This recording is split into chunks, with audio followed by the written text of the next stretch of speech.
Aiutiamoli a casa loro. Siamo veramente così buoni?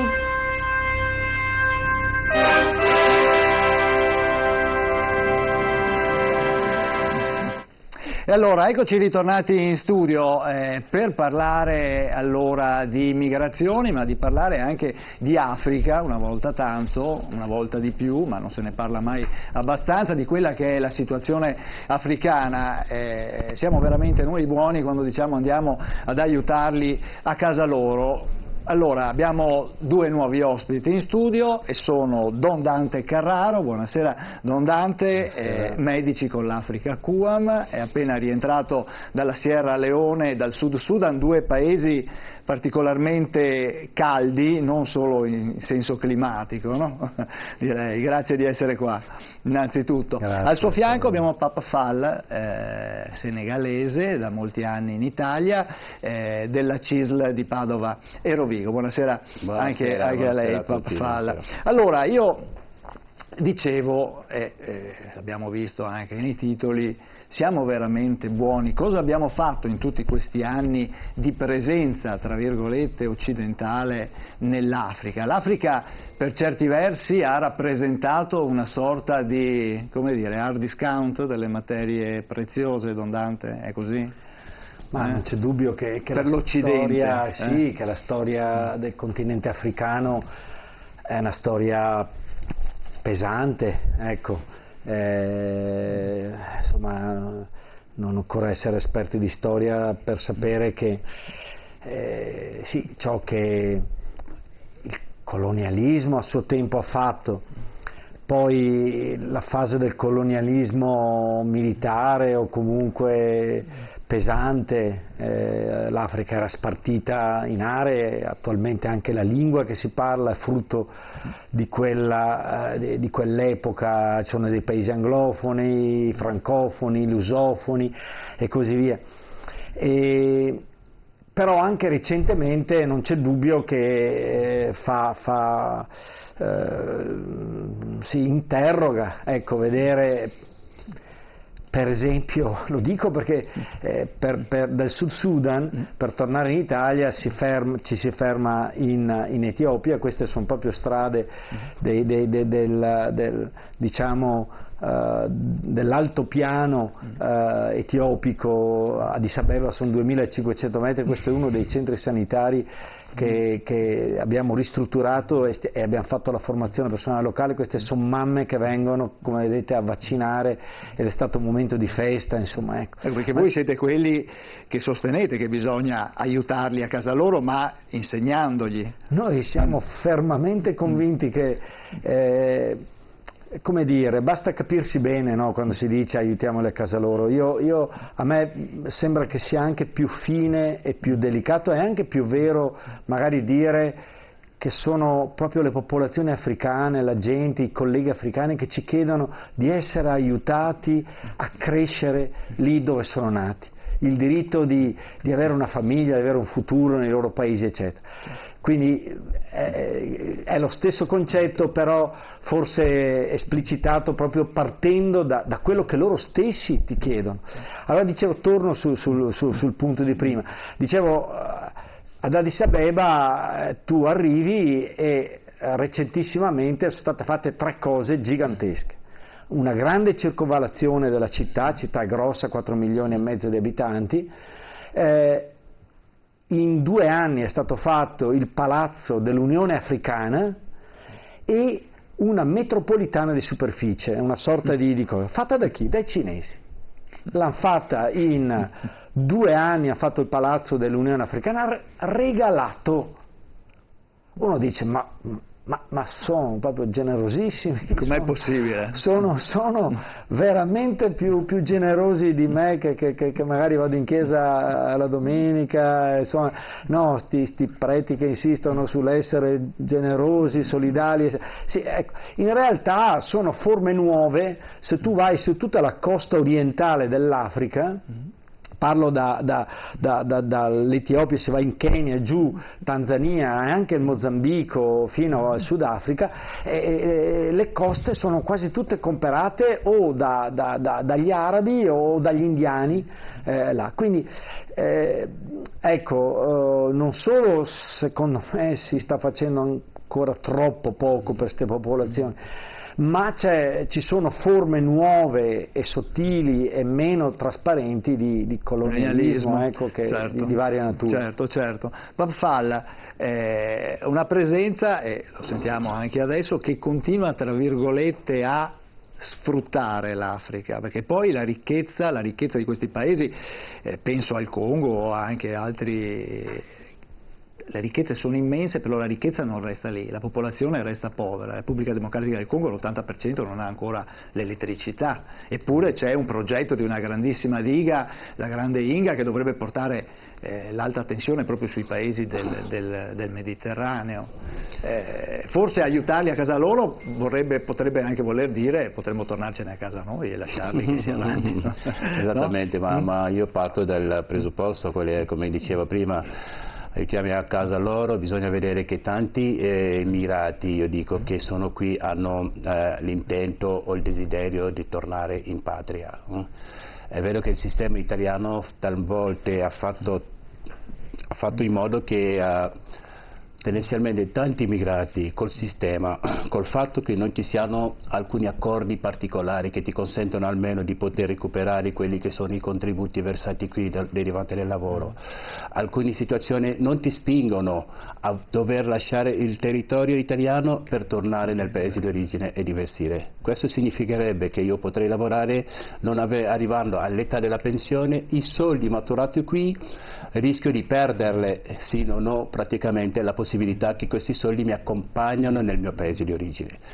Poi oltre a questo ci sono anche i progetti di cooperazione internazionale, che ne parliamo tanto, vediamo i finanziamenti che arrivano, e quelli che usufruiscono di questi fondi, di questi progetti di cooperazione internazionale, vorrei tanto vedere le rendicontazioni di questi progetti, cosa sono stati realizzati. Non c'è trasparenza? Allora, non c'è trasparenza, quindi manca praticamente alcune cose sulla rendicontazione dei progetti, perché sappiamo bene anche i progetti come vengono stipulati.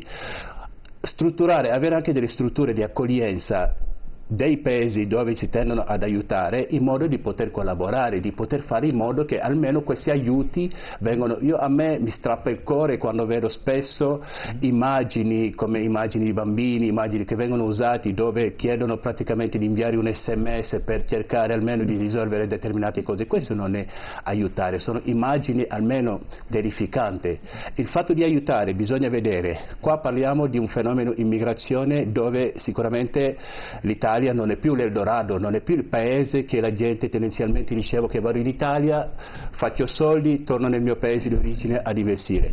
Il sistema ti blocca qua. Ultimamente stiamo ricevendo anche negli uffici tanti di quegli avvisi bonario, di questi richiami di contributi, di tante cose pagati a quelli che io ritengo che sono dei poveracci, ma non dico solo i lavoratori stranieri, ma quelli che sono precari con uno stipendio base, che non ce la fanno neanche ad arrivare a fine mese. Allora, il sistema italiano sicuramente va rivista, va migliorata, dando la possibilità, come hanno fatto gli italiani all'epoca, ad andare a lavorare all'estero, acquisire professionalità, soldi, tornare ad investire, soprattutto qui nel Veneto. Questo tanti vorrebbero almeno copiare questo esempio. Certo. Professor Casen, allora la presenza, dicevo prima, occidentale in generale in Africa ha lasciato dei segni pesanti. Se pensiamo... Diciamo che non sappiamo quello che è successo. Si parla sì di qualche cosa, ma sono stati dei veri e propri genocidi. Ecco, non solo, ma durante la colonizzazione, compresa quella italiana, la regola era decapitare in tutte le maniere, tutte le tradizioni, e la scuola soprattutto, non scolarizzare i giovani, e se comunque c'era una scolarizzazione spontanea era organizzata, andava demolita. Adesso ci domandiamo perché l'Africa è quella che è. Ma se venissero in Italia e chiudessero tutte le scuole e mandassero in giro la gente a domandare la carità, no? saremo allo stesso livello. Il secondo punto è il termine aiuto. Cosa vuol dire aiuto? Allora, se è quello, come diceva Fab, di quello di mandare i 9-10 euro al mese perché allora c'è il bambino che sta morendo, sono milioni di bambini al mondo che stanno morendo.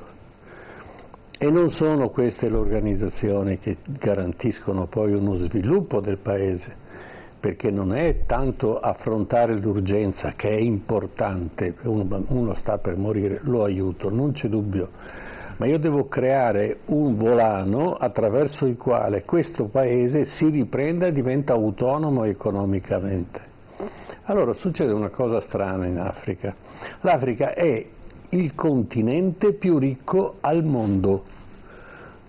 C'è oro, argento, diamanti, tutto, c'è petrolio, ci sono tutte le materie prime anche per i computer, i coltan, eccetera, e dopo lo vedremo, perché è povero.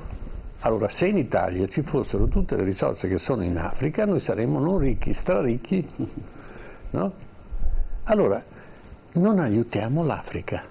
Scusate, non aiutiamo l'Africa, ma gli paghiamo le cose per quello che valgono, ed è sufficiente perché l'economia africana si riprenda autonomamente, non c'è bisogno della nostra bontà, perché se io rubo con una mano e poi restituisco un milionesimo dall'altra dicendo guarda che sono buono, ti regalo il soldino, non andiamo da nessuna parte.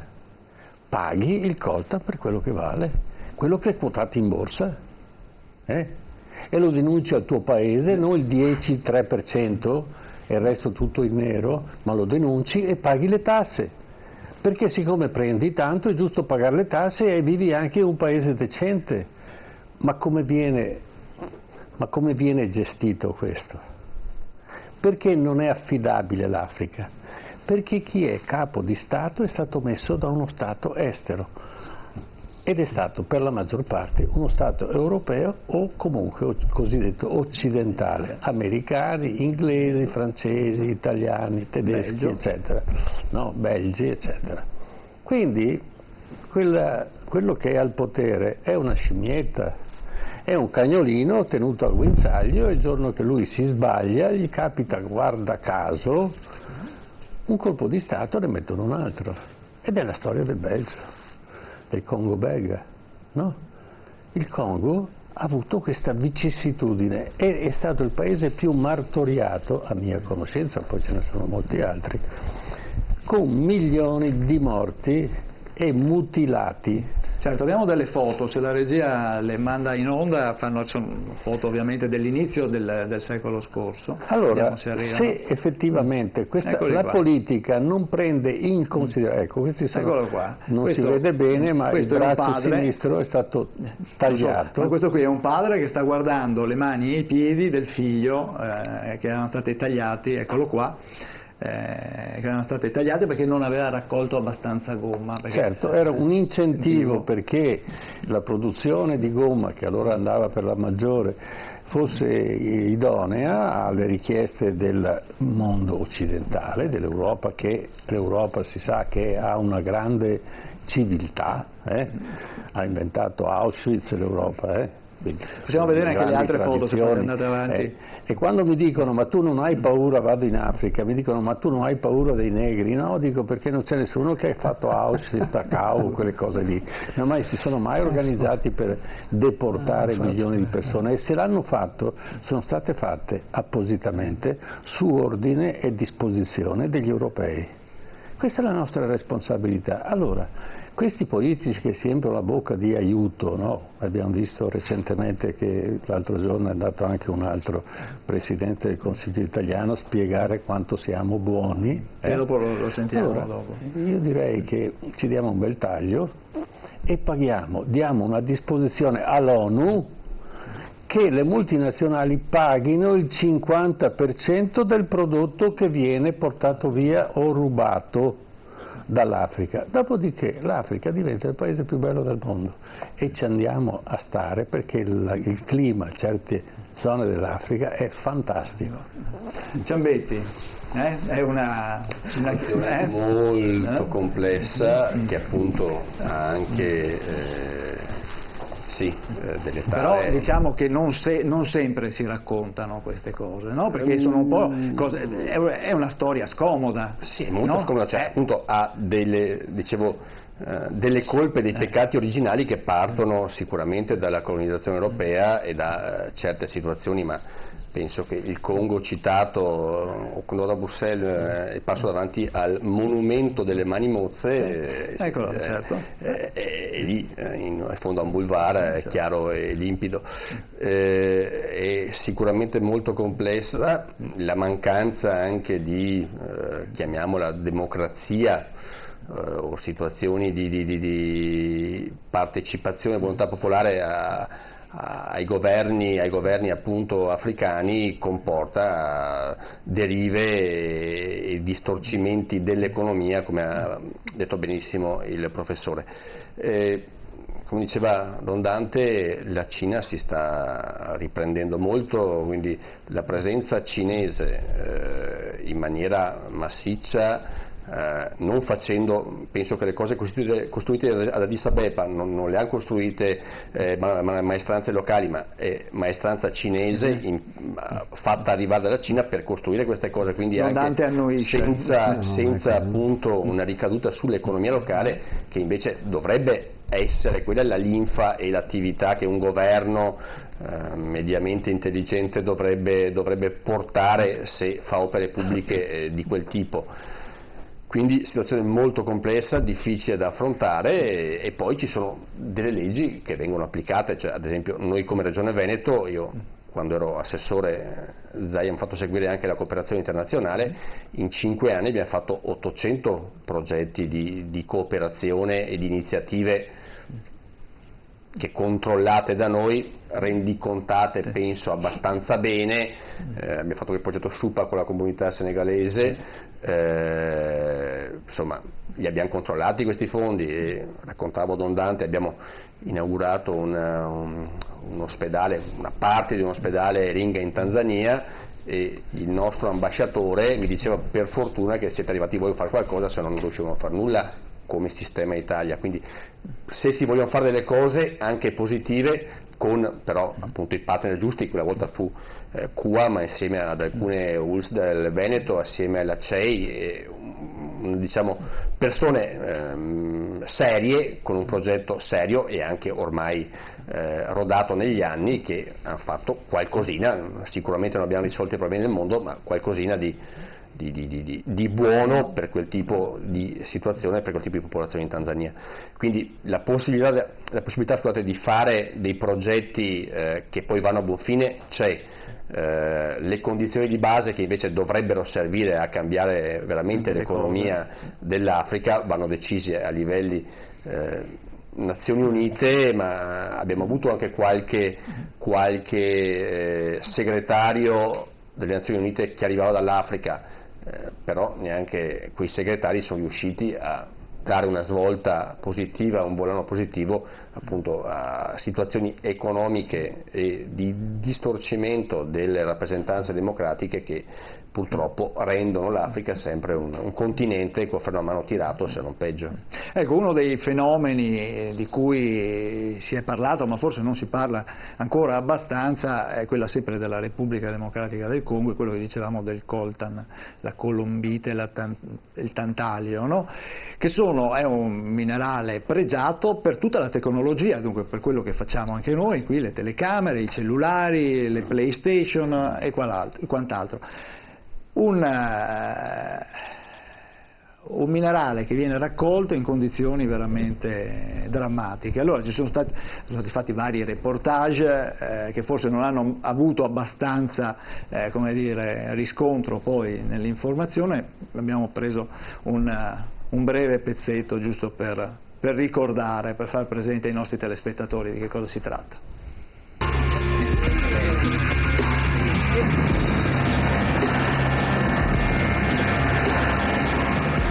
La miniera di Visie che stiamo sorvolando ha attirato oltre 20.000 persone che pur di guadagnare qualche dollaro sono felici di vivere accampate nel fango.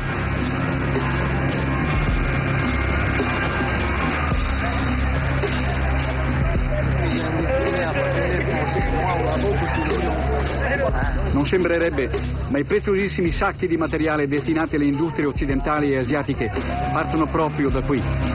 Un mercato controllato dalle mafie della miniera e dai contrabbandieri che gestiscono il trasporto e la vendita. E che rimane clandestino fino al momento di ingresso nel paese dell'acquirente. Guadagniamo quasi niente e rischiamo la vita. L'altro giorno ho perso 4 amici che sono rimasti sepolti in questa galleria. Migliaia di miserabili scavatori congolesi sono morti tra il fango delle miniere. Non ci sono né regole né tantomeno sindacati, non ci sono società che investono sulle miniere. Un mercato che è completamente in mano alla mano armata dei trafficanti.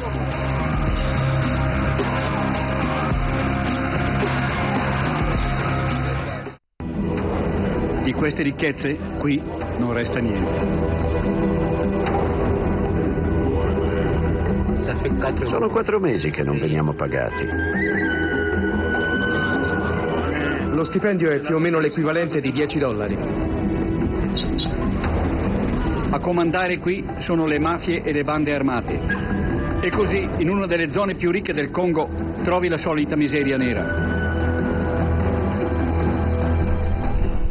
Insomma, una breve sintesi che andrebbe approfondita e riproposta più volte perché nel nostro mondo occidentale il coltan in tutta la tecnologia è altamente richiesto e nella Repubblica Democratica del Congo le riserve sono le maggiori a livello globale, però come si sente poi alla fine il commercio all'interno dello Stato non è controllato da varie e questo ha alimentato quella che è stata una guerra civile decennale con milioni di morti nel silenzio più totale, perché si parla di svariati milioni, adesso non so se sbaglio, ma credo che siano 7-10 milioni di morti.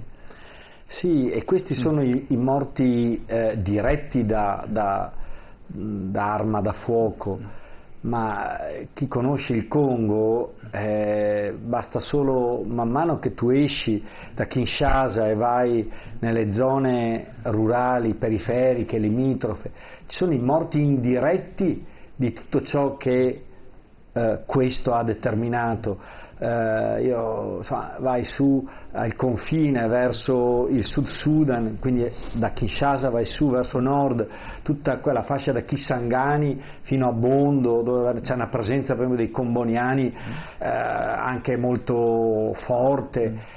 Ma la gente muore per mancanza assoluta dei servizi anche sanitari minimi. Insomma, l'avevamo studiata per anche decidere più o meno di intervenire, dopo non siamo riusciti perché è anche geograficamente difficile. Voglio dire, tutto questo che abbiamo visto è un po' quello che accennava prima anche il professor Casen, no? Quando si dice se almeno le cose di base tipo questa, cioè io penso al coltan lì, ma penso al nord dell'Angola che è ricchissima di diamanti, certo. Ed è lo stesso fenomeno, la Sierra Leone non ne parliamo, il nord Mozambico è pieno di anche in Sierra Leone si tagliavano le mani, no? Sì, allora dico, questi fanno danni diretti e poi danni indiretti perché impoveriscono così tanto il paese che non hai un sistema sanitario che funziona, dalla mortalità elevatissima. L'esito di tutto questo, ovvio, che è che la gente appena può scappa, non c'è alcun dubbio, che è la domanda che la gente ci fa: aiutateci a non scappare, aiutateci a non scappare. Ecco, e che è la sintesi un po' di quello che ci stiamo... Perché nell'Africa si sta bene. Ma adesso il professore conosce, prima sorridevo perché conosce molto bene uno dei paesi più belli dell'Africa. che è l'Uganda, e che da Kampala, andando fuori appena un po' verso Jinja e sì, su di lì, sono zone meravigliose, un clima che ti pare di essere, quindi la gente, cioè, se scappa è perché tante volte non ci sono le condizioni proprio quelle minime, e quando tu non hai futuro per i tuoi figli, ovvio che fai di tutto. Io adesso sono tornato da poco dal Sud Sudan, poi chiudo.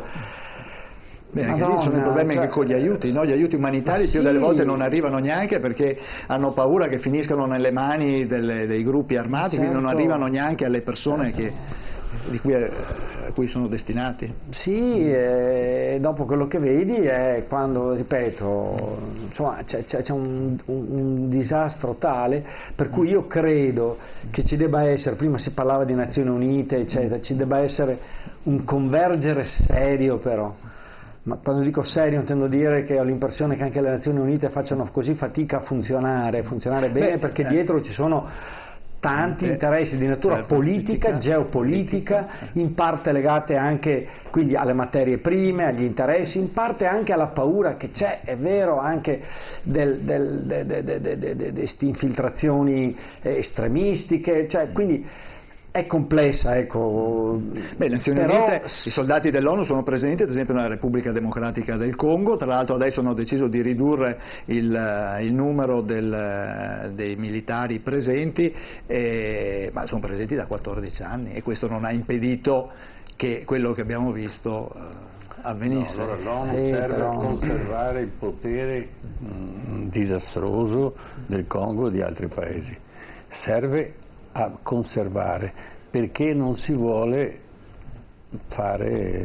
temono che ci sia un movimento contrario agli interessi delle multinazionali. Noi estraiamo migliaia di tonnellate di petrolio in Nigeria, e la Nigeria è il paese più ricco di petrolio in Africa, perlomeno in questo momento, e più povero perché la gente muore di petrolio. Cioè vuol dire che quando tirano fuori il petrolio una parte viene abbandonato sulla foce del Niger, e questo naturalmente crea un disastro delle persone che vivono in quella zona. E di quei soldi che prendono del petrolio, ammesso che i nigeriani sappiano quanto ne viene fuori, e non lo sapranno mai, perché il primo che si azzarda a dire mi fai vedere il contatore, non so perché, ma trova sicuramente un jihadista che lo fa fuori, sono quelle occasioni strane, no? Quelle coincidenze astrali, e quindi noi stessi, il nostro Agip, che fa sicuramente, noi siamo sempre molto buoni, più di tutti gli altri, fa i cavoli che vuole. Tutti quei giri di petrolio non arrivano in Italia. Io ho conosciuto, perché ci ho lavorato assieme con due amministratori delegati, direttori finanziari dell'ENI, e i giri che fanno il petrolio prima che arrivi in Italia. Allora andiamo un attimo in pubblicità, Don Dante, dopo ritorniamo ad affrontare la questione africana, tra poco.